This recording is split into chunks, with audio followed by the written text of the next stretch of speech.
Саламатсыздар ма әріптестер? Келесі кезекте бізде осы тәжірибе тарату бойынша алдарыңызда шет ауданы Ақжал кентінің Баталов атындағы мектептің бастауыш сынып мұғалімі Қосмағамбетова Назгүл мұғалім. Ол кісінің әдістемелік құралының тақырыбы мазмұндама жазу бойынша екен. Қазіргі таңда өте қажет, жақсы тақырып екен. Сөз сізде. Рахмет.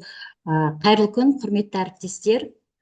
Мен Қосмағамбетова Назгүл Зужаладиновна, Шет ауданы Ақжал кенті Шарбану Баталов атындағы тірек мектебінің бастауыш сынып мұғалімімін.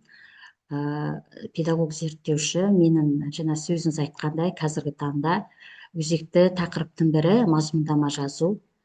Біз білеміз, әр бастауыш сынып мұғалімнің үлкен проблемасы қазіргі таңда ол оқушылардың мәтін мазмұнын толық түсінбеуі және жазу дағдыларының жеткіліксіздігі. Осы проблеманы былтырғы жыл басында мен зерттеу мақсатында мазмұндама жазу әдістемелік ұсынымын проблеманы шешу үшін осындай мазмұндама жазу әдістемелік ұсынымын жасадым. Жалпы мазмұндама жазу әдістемелік ұсынымын бастауыш сынып мұғалімдеріне арналған практикалық құрал болып табылады. Бұл құралда оқушылар жазбаша тілін дамытуға әдіс тәсілдер, тапсырмалар берілген. Және де бұл жұмысымның менің мақсатым оқушылардың мазмұндама жазу арқылы жазбаша сөйлеу дағдыларын дамыту, тілдік құзыреттілігін қалыптастыру және адал азамат құндылықтарын бойына сіңіру. Осы мақсаттан бірнеше міндеттер құрастырдым. Ол мәтінді түсіну және негізгі ойды анықтауға үйрету, жоспар құру және оны сақтай отырып жазуға дағдыландыру, сауатты жазу және сөйлемдерді дұрыс құрастыру дағдыларын қалыптастыру, сөздік қорын байыту, шығармашылық қабілеттерін дамыту және өзін-өзі бағалау, рефлексия дағдыларын қалыптастыру. Осы міндеттерден мен күтілетін нәтижелерді құрастырдым. Күтілетін нәтижелері бізде оқушылар мәтінді түсініп мазмұндай алады, жазбаша сөйлеу дағдылары қалыптасады, сауаттылық деңгейі артады, логикалық ойлау қабілеті дамиды, адал азамат құндылықтары қалыптасады.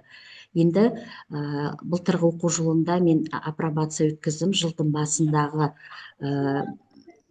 мазмұндама жазғызып оқушыларда соның бірнеше тесттер алынды. Қазір оның нәтижелері жылдың басында және жылдың соңындағы қорытындылары сіздерге ұсынылатын болады.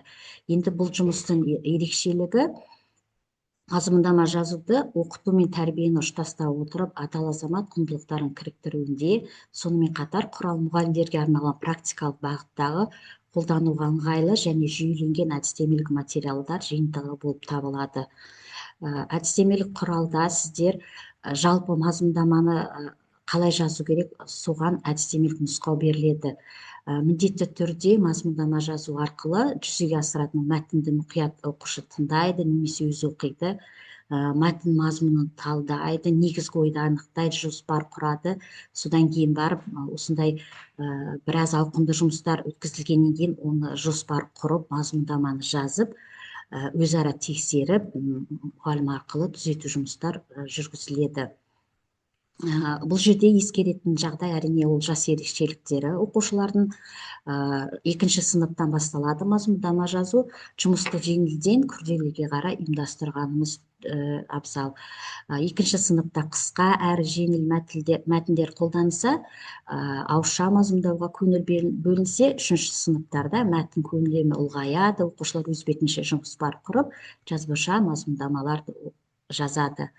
Сонымен қатар міндетті түрде мұғалім мазмұндама жазу барысында оқушыларға бағыт-бағдар беріп отыру керек. Мәтінді дұрыс түсінуде, негізгі ойды ажыратуға, жазбаша түрде жүйелі жеткізуіне көмектесу қажет. Енді бұл құралда мазмұндама жазудың кезеңдері рет-ретімен берілген және де оқушыларға мазмұндама жазуға арналған тапсырмалар кестесі бар. Екінші сыныпта мысалы енді ғана жұмысты бастап жатқанда сұрақ бойынша мазмұндау оқушыларға үйрету мақсатында, одан кейін сурет бойынша жұмыстар бойынша мазмұндау. Екінші сыныпта оқушылар әлі жоспар құра алмайды, сондықтан мұғалім өзі жоспарды береді дайын, сол бойынша сол жоспарға сүйеніп жүйелікке үйретеді. Енді үшінші сыныпқа келгенде қарапайым жазбаша мазмұндама жады. Жыл басында қысқа мәтін беріледі, соны өз сөзімен оқушылар мазмұндап өту керек. Үшінші сыныптан бастап мәтіндерді бөліктерге бөліп жоспар құруға және негізгі ойды анықтауға үйретеміз.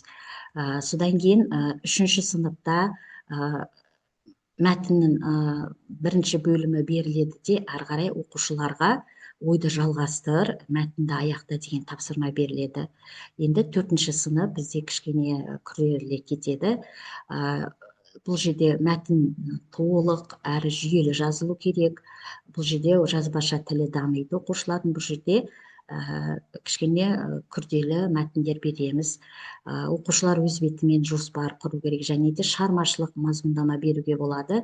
Мәтінді өзгертіп, өз ойымен жаз, немесе басқа кейіпкердің атынан жаз деген шығармашылық қабілеттерін арттыруға тапсырмалар беріледі. Және де қатені түзетуге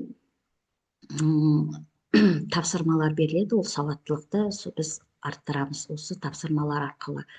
Келесі, бұл құралда мазмұндаманы жазу дағдыларын қалай дамытуға болады, қандай әдістер арқылы дамытуға болады, сол кеңінен ашылып жазылған. Бұл жерде біріншісі бізде әрине көрнекілік әдісі. Мәтінді жеңіл қабылдау үшін бастауыш сыныпта біз көрнекілікке көп мән береміз.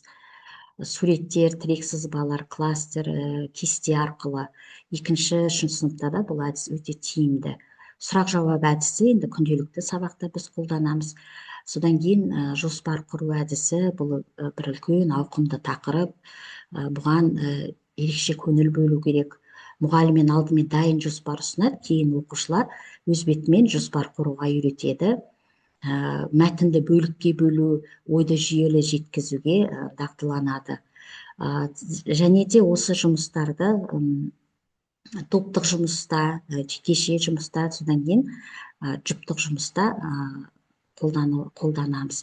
Шығармашылық тапсырмалар беру арқылы мұғалім оқушылардың қызығушылығын арттырады. Мысалы, мәтінді жалғастыр, кейіпкердің атынан жаз, оқиғаны өзгертіп жаз сияқты тапсырмалар беру керек.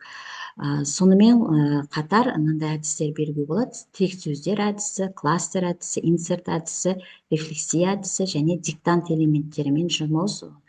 Міндетті түрде біз сауаттылықты арттыруымыз керек бастауыш сыныпта. Және де мазмұндама жазу дағдыларын дамыту әдістері жаңа мынау кестеге салынған.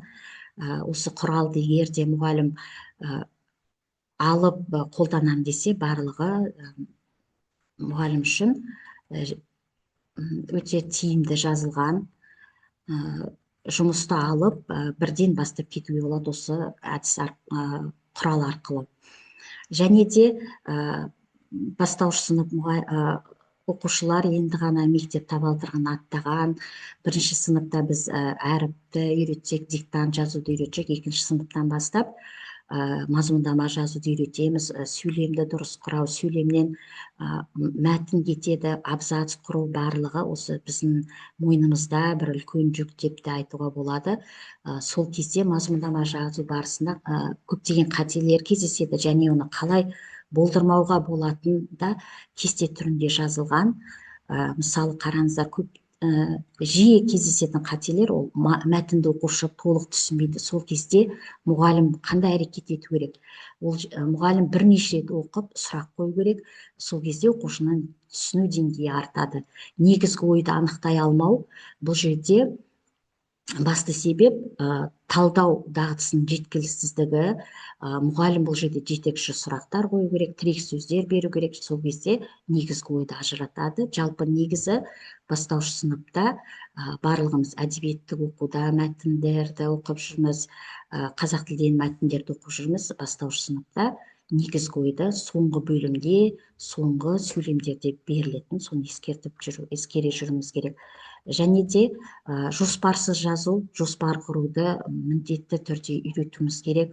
Мысалы, кішірек абзацты оқытып, жалпы осы жерде нақты не айтылып тұр, автор не айтқысы келіп тұр, бір сөйлеммен ғана жүйелі жазуға үйретуіміз керек. Ойдың жүйесіздігі енді өте көп кездесетін қате бізде. Бұл жерде логикалық байланыс болмайды. Сол кезде бізде кластер, сызба қолдану керек. Сол кезде ой жүйелігі қалыптасады. Содан кейін көп оқушылар тақырыптан ауытқып кетіп жатады, артық немесе қажетсіз ақпараттар жазылады. Сол кезде себебі ол мәтінді дұрыс іріктей алмайды. Негізгі қосымша ақпаратты ажыратуға үйрету керек оқушыларды. Мәтінде негізгі қандай ақпарат бар және қосымша ақпарат бар. Негізгі ақпаратсыз мәтіннің құрылымы өзгеріп кетеді, мәтіннің мазмұны ашылмайтын, соны біз үйретуіміз керек. Сөздер қайталау енді ол бізде жиі кездесетін қатенің бірі. Бұл жерде сөздік қоры шектеулі. Бұл жерде біз синонимдермен көптеген жұмыс жасауымыз керек. Бір сөзді қайталай бермей, мысалы, әдемі деген сөзді қайталай бермей, әдемі, әсем деген сияқтар сөздермен алмастыруды үйретуіміз керек. Тыныс белгілерін қателіктер білеміз, сөйлемнің ара жігін анықтай алмайтын оқушыларымыз болады. Сол кезде тыныс белгілерін түсіндіру, жазу мәдениеті сол кезде дамиды. Содан кейін өз ойын жеткізе алмайтын оқушылар болады. Бұл жерде сенімсіздік, тәжірибенің аздығы. Сол кезде мұғалім оқушыға қолдау көрсетіп, мадақтау керек. Психологиялық қолдау көрсету. Сол кезде оқушыда өзіндік пікір қалыптасады. Және де мазмұндамаға қандай талаптар қойылады. Бұнда мен кесте түрінде жазып қойған. Бұл жерде бізде сауаттылық, түсініктілік, өздігін орындау, ой жүйелігі, мына талап түрлі, мазмұнның толық болу керек. Мәтінді көп талдату, сұрақ қою керек, сонда оқушы мәтінді толық түсінеді. Ақпарат бұрылмай берілу керек, негізгі ойды анықтау осы жерде маңызды. Оқиғалар ретімен берілу керек, ол үшін жоспарды жақсы дұрыс құруға үйрету керек. Сөйлемдерді бір-бірімен байланысы болу керек. Сауаттылыққа орфографиялық, пунктуациялық қателерге де мән беру керек. Және де жоспарға сәйкестік, жоспарды біз құрып алғаннан кейін оқушыларға айтамыз, осы жоспар бойынша оқиғаның ретін сақтап баяндаймыз деп. Әрине, тіл байлығы, жаңа айтқандай, синонимдермен көптеген жұмыс жасау, және егерде түсінік болмаса әлі де, онда мәтіннің анық әрі түсінікті болу үшін үлгі мәтіндерді көрсетіп, түсінікті жазу дағдысын дамытамыз. Және де оқушыларды 3-ші сыныптың соңында, 4-ші сыныпта өздігінен орындауға үйретеміз, бағыт беріп бақылаймыз, және де сол кезде оқушыларда дербестік қалыптасады. Енді әр жұмыс жазылғаннан кейін оны соңынан бағалауымыз керек міндетті түрде, және де кері байланыс беру. Бұл жазбаша жұмыстың ең бір маңызды кезеңдердің бірі, себебі оқушы өзінің қателігін, өзінің жетістігін білу керек, өзінің барлық жазған жұмысына кері байланысын уақытында алып отыру керек. Бағалау критерийлері, егерде мазмұны толық болса, мәтін мазмұны, негізгі оқиғалар қамтылған болса, онда 2 балл береміз. Негізгі ой берілсе, ой жүйелігі болса, жоспарға сәйкес жазылса, сөйлемдердің арасында логикалық байланыстар болса, тағы да 2 балл береміз. Тіл байлығы, жаңағы сөздерді дұрыс орынды қолданды ма, және де синонимдар қаншалықты көп пайдаланды оқушысы, оған 2 балл береміз. Сауаттылық міндетті түрде тексеріледі. Орфографиялық, пунктуациялық қателер болмаса 2 балл, және де сөйлемдер барлығы дұрыс құрылса, бір-бірімен байланысқан болса, түсінікті құрылған болса, онда 2 балл болады. Сонда бізде мынандай бағалау шкаласы шығады. Өте жақсы ол. Жұмыс толық сауатты, жүйелі. Жақсы жұмыс болса, ұсақ қателер, бірақ мазмұны дұрыс болса, 7-8 балл қоямыз. Қанағаттанарлық, енді қателер бар болса, мазмұны толық болмаса. Енді ең төмен жұмыс, әрине ол көп қате, талапқа сай емес болса, осылай бағаланады. Енді мазмұннама жазудың бұл мазмұннама жазуды үйретудің ажырамас бөлігі, мұғалім жүйелі түрде қолданып, бағалап отыру керек. Ол оқушының сенімділігін арттырады, жазу дағдыларын жетілдіреді. Және де оқушылар өз қателерін түсініп, келесі жолы соны жасамауға тырысады. Кері байланыс ол оқушының жетістігін арттыратын маңызды құрал, білеміз, мұғалім кері байланысты нақты, түсінікті, қолдаушы түрде ұсыну қажет. Мынандай кері байланыс түрлері бар. Жалпы кері байланыс, мысалы, мәтінін жақсы түсінгенсің, негізгі ойды жеткіздің, бұл жақсы жұмыс болса. Жүйелі жазылған, бірақ кейбір сөйлемдерді нақтылауға болады деген. Содан кейін жақсы тырысқансың. Келесіде жоспарды толық сақтауға көңіл бөл, сенің ойың анық, енді сауаттылыққа көбірек назар аудар деп. Келесі мадақтау, өте жақсы жұмыс. Егерде қателер болып жатса, соны сөздік қорың жақсы дамып келеді, жарайсың деп қолдау көрсетіп, егерде сөйтіп қолдау көрсетіп отыр. Жоспарды дұрыс пайдаланыпсың деген. Сонымен қатар түзетуге байланысты бағытталған кері байланыс, мысалы, кейбір сөйлемдерді қысқартып, нақтырақ жазуға болады. Негізгі ойды анықтауға тағы да назар аудар деп қолдау көрсетуіміз. Орфографиялық қателерді қайта қарап шық деп, жоспар бойынша жазуға тырыс деп. Сұрақ арқылы да кері байланыс беруге болады екен. Бұл мәтінді негізгі ой қандай деп ойлайсың? Осы сөйлемді басқаша қалай атауға болады? Қай бөлігін толықтырар едің дегендей. Сонымен қатар қысқа символды арқылы беруге болады. Және де өзін-өз бағалау үлгісі, оқушылар жылдың соңында оқушылар бір-бірін бағалайды және өз-өзін бағалайды. Сол кезде мен мәтінді толық түсіндім, түсінбедім деп айтады. Негізгі ойды анықтадым, жоспарды қолдандым, немесе қолданбадым, өз жұмысына қанағаттанамын, немесе толықтыру керек деген. Жазбаша кері байланыстар да бар. Мысалы, жұмысын жақсы жазылған, мазмұны дұрыс жеткіздің, мысалы, қателерін осы жерде айтып өтуге болады. Сонымен қатар бұл жұмыстың құндылығы, жұмыста, мысалы, сабақтарға сабақ жоспарлары берілген, қымыжыл. Жалпы осы жұмысты қазақ тілі сабағында, әдебиеттік оқу сабақтарында білеміз, мазмұндама жазу 90 соңында пайдалануға болады. Берілген бағдарлама бойынша мен бұл жерде әр сынып бойынша оқу мақсаттарын теріп жаздым. Мысалы, 2-ші сыныптікі мынандай оқу мақсаты: мәтінді тыңдау арқылы негізгі ойды анықтау, қарапайым жоспар негізінде мазмұндама жазу, сөйлемдерді дұрыс құрастырып жазу. Осы жұмысты білеміз, әдістемелік нұсқауқатта былтырғы жылдан бастап БЖБ-ны мазмұндама жазу деп мазмұндама жаздыртып БЖБ алуға болады, осы оқу мақсаттарын пайдаланып. Мысалы, 3-ші сыныпты өз бетінше мәтін тақырыбын және мұғалім көмегімен негізгі ойды анықтайды. 3-ші сыныпта кішкене күрделенеді, 2-ші сыныптан. Содан кейін қазір мына жерде жоспар негізінде мазмұндама жазады, сөйлемдерді байланыстырып сауатты жазу. Бұл оқу мақсаттары қазір 4-ші сыныптікін көрсетіп өтейін. Және де бірнеше тапсырмалар берілген осы әдістемелік ұсынымда, және де оқушыларды бағалау дескрипторларымен, және де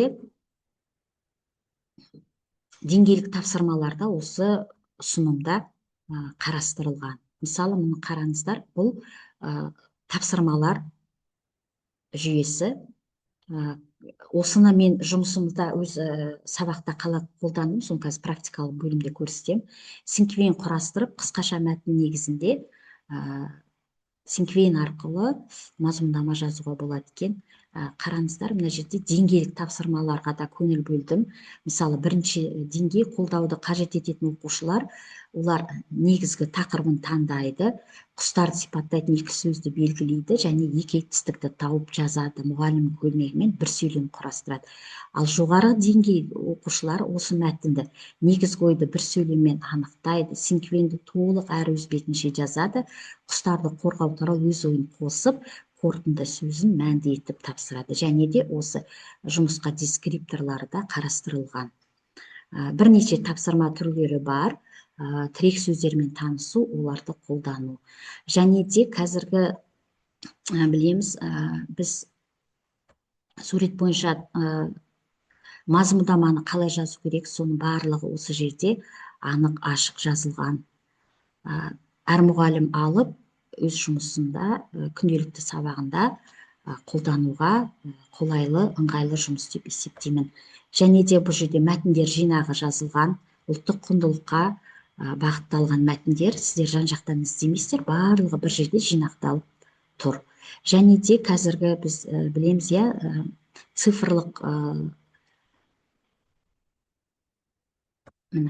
цифрлық құралдарды кеңінен қолданып жатырмыз жұмысымызда. Бұл жерде қазіргі цифрлық заманда процестік қалай тиімді ететін бірнеше құрал бар. Жалпы мазмұндама жазу үшін ең пайдалы цифрлық құралдармен әдістерді жинақтадым. Canva бойынша, мәтін желісі бойынша комикс, сюжетті суреттер жасауға болады. Оқушылар бұны қызыға орындайды. YouTube каналынан мәтінді жай ғана оқып бермей, соған ұқсас анимациялық видеоларды көрсетіп, мазмұндама жаздыртуға болады.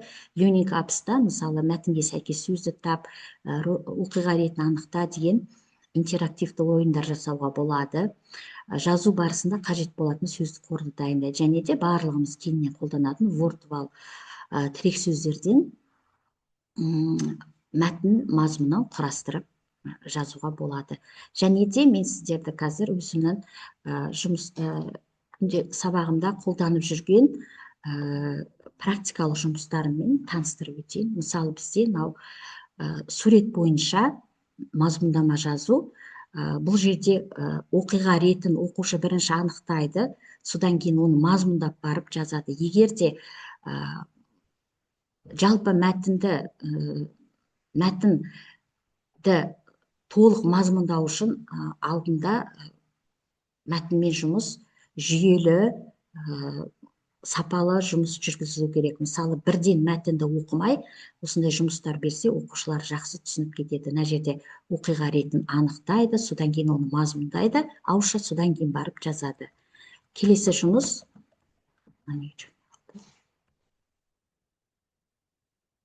Келесі жұмысым.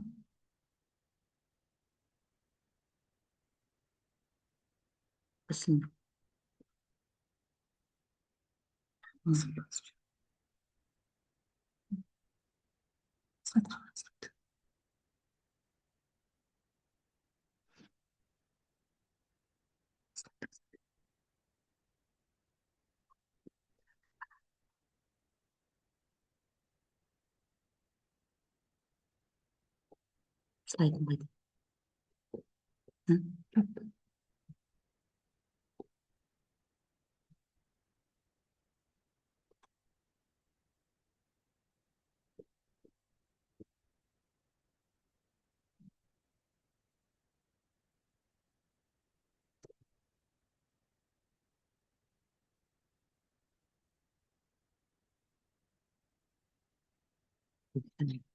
Запись жүріп жатыр ма?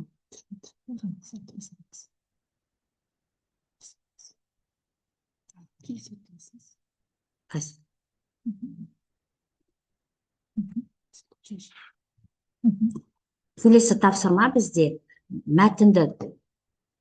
мәтіндегі сөйлемдерді бөліп, сол сөйлемдерден оқушылар мәтінді құрастыру керек.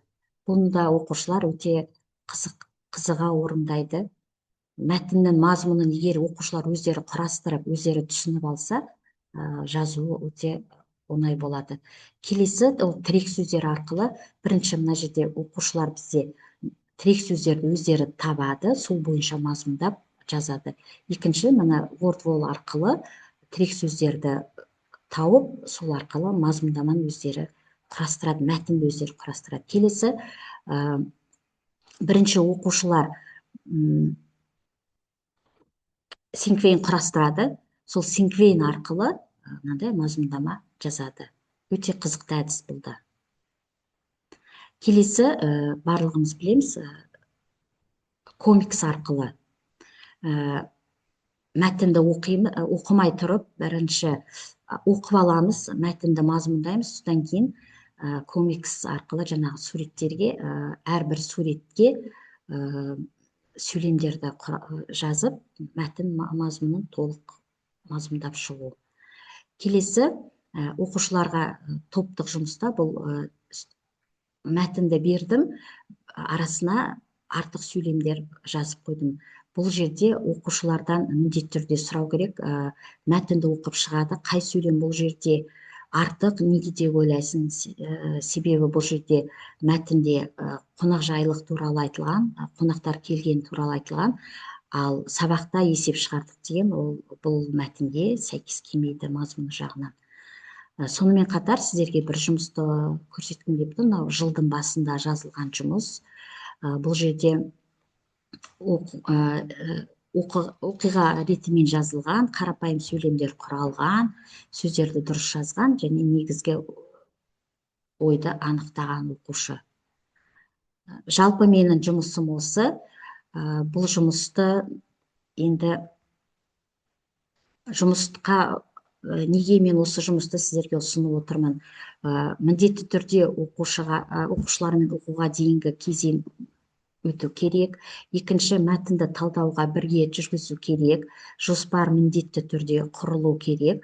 Ауызша қайталау, мазмұндау болу керек, және де кері байланысты мұғалім ұмытпай оқушыларға беріп отыру керек. Менің бүгінгі жұмысым бойынша осы ұсынысым. Және де апробация нәтижесі бізде мәтінді түсініп, тыңдап, негізгі ойды анықтаған бастапқы деңгейде бізде 55% болса, ол 60%-ға өскен, және де жүйелі ретпен жеткізген 50% болса, ол 55%-ға артқан. Сөздік қорын байыту және 45%-дан 50-ге артқан. Мәтін құрылымын сақтап жеткізген 45%-дан 50%-ға артты. Бұл бізде диаграммасы. Және де осы жұмысым менің әдістемелік педагогикалық журналда жарық көрді. Бұл жұмыс мұғалімдердің күнделікті сабақ барысында қолдануына ыңғайлы, мазмұндама жазуға арналған тапсырмалар, әдістер, бағалау критерийлер, кері байланыс түрлері берілген. Мұғалімдерге сабақ сапасын арттыруға және оқушылардың оқу жетістіктерін жақсартуға мүмкіндік береді. Назарларыңызға рахмет. Сұрақтарыңыз болса?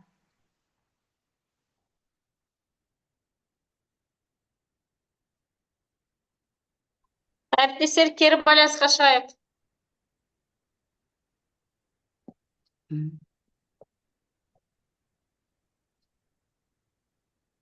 Назарларыңызға рахмет. Жақсы, олай болса. Уақытыңыз аяқталды ма? Иә. Неше болды? Көп рахмет. Рахмет сізге, әріптестер тыңдап отыр деп ойлаймын, иә. Өте жақсы тақырыбыңыз, жүйелі дайындалыпсыз. Көп рахмет сізге. Рахмет сіздерге де. Сау болыңыз.